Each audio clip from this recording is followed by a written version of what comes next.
नमस्कार, जनपक्ष में आपका स्वागत है। मैं हूं प्रियदर्शन। दोस्तों, भाषा में एक शब्द है क्लीशे।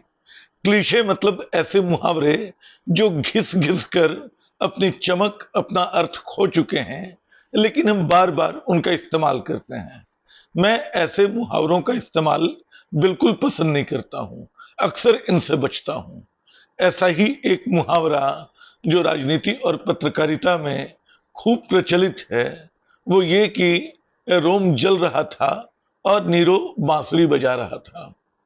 अब ये कहानी कहां से आई, मैं इसके बैकग्राउंड में नहीं जाऊंगा, लेकिन जब भी मैं इस मुहावरे का इस्तेमाल देखता हूं, तो एक तो मुझे लगता है कि ये अपना अर्थ खो चुका है, इसलिए मैं इसका इस्तेमाल करना पसंद नहीं करता हूं। दूसरे लगता है कि इसमें एक तरह की अतिशयोक्ति है। आज के लोकतंत्र में यह संभव नहीं है कि रोम जलता रहे और नीरो बांसुरी बजाता रहे, बंशी बजाता रहे। लेकिन आज मुझे लगता है कि इस मुहावरे का इस्तेमाल बेहद जरूरी हो गया है। अचानक ये मुहावरा जैसे इसकी जुड़ी सच्चाई हमारा दामन पकड़ के, हमारी आस्तीन पकड़ के, हमारा कॉलर पकड़ के कह रही है कि इस मुहावरे को इस्तेमाल क्यों नहीं कर रहे हो। आप देखिए कि हर तरफ से जलने की खबरें आ रही हैं, आग की खबरें आ रही हैं, लोगों के मारे जाने की खबरें आ रही हैं। मालवीय नगर में अस्पताल जल जा रहा है, दिल्ली के मालवीय नगर में। लखनऊ में कोचिंग सेंटर जल जा रहा है। गाजियाबाद, यूपी के गाजियाबाद में एक पॉश कॉलोनी का एक अपार्टमेंट जल जा रहा है। झुग्गी बस्तियां तो लगभग रोज जलती हैं, जिसकी ओर किसी का ध्यान नहीं जाता है। अभी कदामनी गांव है इसी इंदिरापुरम गाजियाबाद के इलाके का। वहां कहते हैं कि 1,500 से ज्यादा झुग्गियां जल गई, किसी ने सुध नहीं ली। लखनऊ में पिछले ही दिनों, ये सब मैं कुछ महीने की स्मृति के आधार पर बता रहा हूं, लखनऊ में 5,000 झुग्गियों के जलने की खबर आई। तो हर तरफ एक आग हमारा पीछा कर रही है, हर तरफ एक आग बता रही है कि तुम्हारी जान कितनी सस्ती है, बाकी हादसों को छोड़ दीजिए।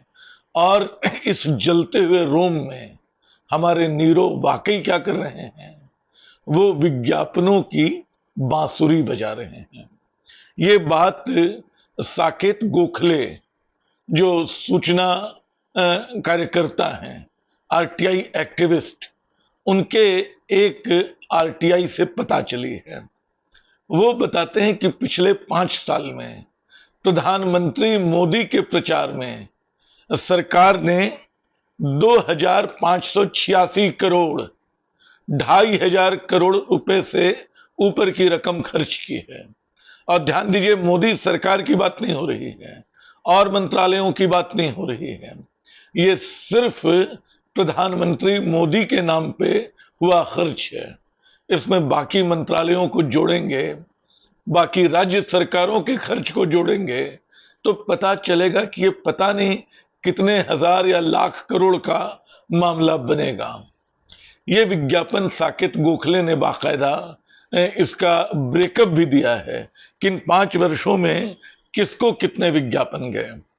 उसके मुताबिक टीवी और रेडियो को 936 करोड़ रुपए का विज्ञापन दिया गया, प्रिंट यानी अखबारों को 796 करोड़ का विज्ञापन दिया गया, होर्डिंग्स लगाई गई शहरों में जो आप देखते हैं 584 करोड़ की होर्डिंग्स लगाई गई, और डिजिटल और सोशल मीडिया पे 270 करोड़ रुपए खर्च किए गए।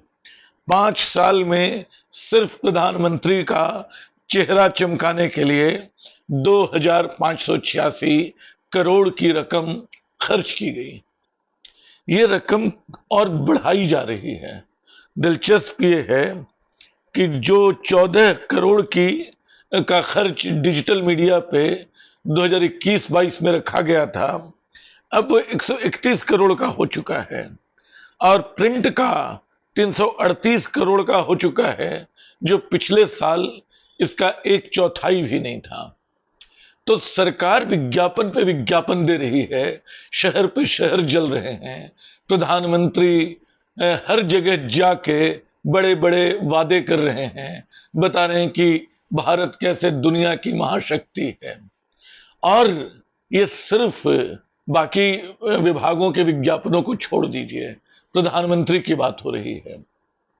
अब इसके दूसरे पहलू पे ध्यान दीजिए, जिसके बारे में कहा जाता है कि अचानक क्या हो गया है भारतीय मीडिया को, जो सरकार की आलोचना का अपना दायित्व भूलकर प्रधानमंत्री की प्रशंसा में लगा है। मुझे याद आता है कि तमाम रिपोर्ट्स आप देखिए, पिछले तमाम हादसों की, कुछ भी हो, एक खबर जरूर चलती है कि प्रधानमंत्री मोदी सीधी मॉनिटरिंग कर रहे हैं। कैसे करते हैं पता नहीं चलता है। यानी अयोध्या में जो चढ़ावा चोरी हुई, जिसको करोड़ों भक्तों की आस्था का अपमान कहा जा रहा है, पता चला कि उसकी जांच हो रही है, उसकी भी सीधी निगरानी प्रधानमंत्री कर रहे हैं। ये पता चला कि कल जो लखनऊ में आग लगी है, उसकी भी सीधी निगरानी प्रधानमंत्री करेंगे।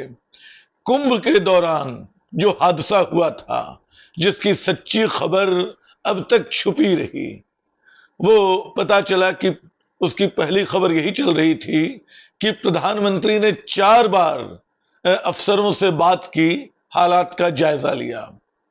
तो हर जगह हादसा छुप जाता है, रोते हुए चेहरे छुप जाते हैं, बिलखती हुई माएं याद नहीं आती हैं, अंतहीन प्रतीक्षाओं की कहानी दबा दी जाती है, और एक चमकता हुआ चेहरा आता है जो बताता है कि हम तो निगरानी कर रहे हैं। निगरानी कहां हो रही है? ये सीबीआई और ईडी की तमाम जगहों पे चल रही जांच बताती है। पेगासस को लेके छुपाई गई रिपोर्ट्स बताती है। निगरानी कहां हो रही है कोई नहीं जानता है, बस ये मीडिया बताता रहता है। और मीडिया क्यों बताता रहता है? क्योंकि 2,500 करोड़ का विज्ञापन 5 साल में उसको दिया जा चुका है। ये 2,500 करोड़ कितने होते हैं? लेकिन 2,500 करोड़ अब चुटकियों में खर्च कर देते हैं, और जो जरूरी योजनाएं हैं उनकी कटौती करते हैं। जैसे महाराष्ट्र सरकार में जो लाड़की बहन योजना चली थी, वो लाड़की बहन योजना सरकार ने जो वादा किया था उसको खुद घटा दिया कि साधन नहीं है, और 9,500-600 करोड़ रुपए की उसमें कटौती कर दी। ये 9,600 करोड़ रुपए अगर तमाम मंत्रालयों का, तमाम राज्य सरकारों का विज्ञापन का खर्च देख लें तो इससे कई गुना ज्यादा हो जाएगा। तो अपना चेहरा चमकाना इतना जरूरी है। मुझे याद आता है कि जब आम आदमी पार्टी की सरकार बनी थी 2015 में दूसरी बार, तो पता चला कि उसका बजट 500 कुछ करोड़ रुपए का विज्ञापन का है। मैं बड़ा हैरान हुआ कि जो पार्टी कार्यकर्ताओं के बल पे खड़ी हुई थी, जो पार्टी लोगों के विश्वास के बल पे खड़ी हुई थी, वो 500 करोड़ का विज्ञापन क्यों करना चाहती है? अब मैं देख रहा हूं कि इस देश के प्रधानमंत्री अपने ऊपर 2,500 करोड़ से ऊपर का खर्च करवा चुके हैं, और वो तब भी प्रधान सेवक बने हुए हैं। ये सेवा किसकी की जा रही है? ये पैसे किसकी जेब में जा रहे हैं? किस स्तुति के लिए जा रहे हैं? ये सब किसी से छुपा नहीं है, बल्कि कह लीजिए कि छुपा है। क्योंकि आरटीआई से जो जानकारी दी जा रही है, वो ये तो दी जा रही है कि पैसे दिए गए, लेकिन ये जानकारी छुपा ली जा रही है कि पैसे किसको दिए गए। ये अचानक कारोबारी हितों का मामला हो जा रहा है। अगर ये बात खुले कि किन चैनलों को दिए गए, किन अखबारों को दिए गए, किन पत्रकारों को दिए गए, किन यूट्यूबर्स को दिए गए, तो अचानक एक बड़ी सच्चाई से पर्दा हट जाएगा। तो दोस्तों, हमारे लोकतंत्र पे जिस धनतंत्र की मार पड़ रही है, हमारे जनतंत्र पे, वो सिर्फ चुनाव में होने वाला खर्च नहीं है जिसके लिए तमाम तरह की बेईमानियां चलती हैं। वो ये सरकारी खर्च भी है जो करोड़ों नहीं लाखों करोड़ का होगा इन तमाम विज्ञापनों पे। आप कहेंगे कि इनके बिना मीडिया इंडस्ट्री कैसे चलेगी? क्या मीडिया इंडस्ट्री का जो हाल है वो चलने लायक बची है? वो इस देश के हित में काम कर रही है। अगर उनके लाइसेंस की ठीक से जांच की जाए, उनको जिन शर्तों पे लाइसेंस दिए गए हैं उनकी जांच की जाए तो आधे से ज्यादा बंद हो जाएं। वो दुकानों की तरह चल रही हैं जहां समाचारों के नाम पे तमाशे बेचे जाते हैं। खैर, अभी मीडिया को नहीं, अभी प्रधानमंत्री को याद करने का समय है, जिन्होंने 2,500 करोड़ से ऊपर का विज्ञापन सिर्फ अपने ऊपर खर्च किया है। तो दोस्तों, जिस मुहावरे का इस्तेमाल मैं नहीं करना चाहता था, रोम जल रहा है और नीरो बंसी बजा रहा है, बार बार मुझे वो मुहावरा दस्तक दे रहा है, मेरे ऊपर खिलखिला रहा है कि क्या तुम्हारे समय की हकीकत यही नहीं है? मैं मान लेता हूं यही है। आप भी अपनी आंख खोलिए।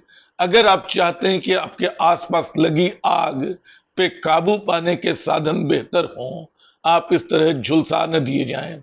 बाकी हादसों की बात तो मैं कर ही नहीं रहा हूं।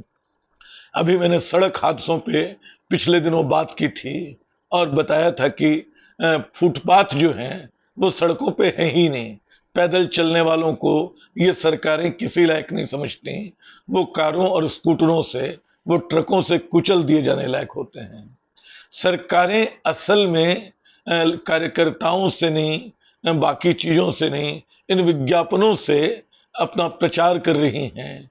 और वो प्रचार बस इसलिए है कि इसके शोर में बहुत सारी चीखें दबा दी जाएं, इनके दृश्य में बहुत सारे जलते हुए दृश्य नष्ट कर दिए जाएं। ये एक अदृश्य भारत है जिसको बचाना जरूरी है। आज बस इतना ही। आप सब स्वस्थ रहें, सुखी रहें, किसी आग से, किसी हादसे से बचे रहें और इन विज्ञापनों को देखकर किसी झांसे में न आए। बस इतनी अपील के साथ आज बात खत्म कर रहा हूं। शुक्रिया।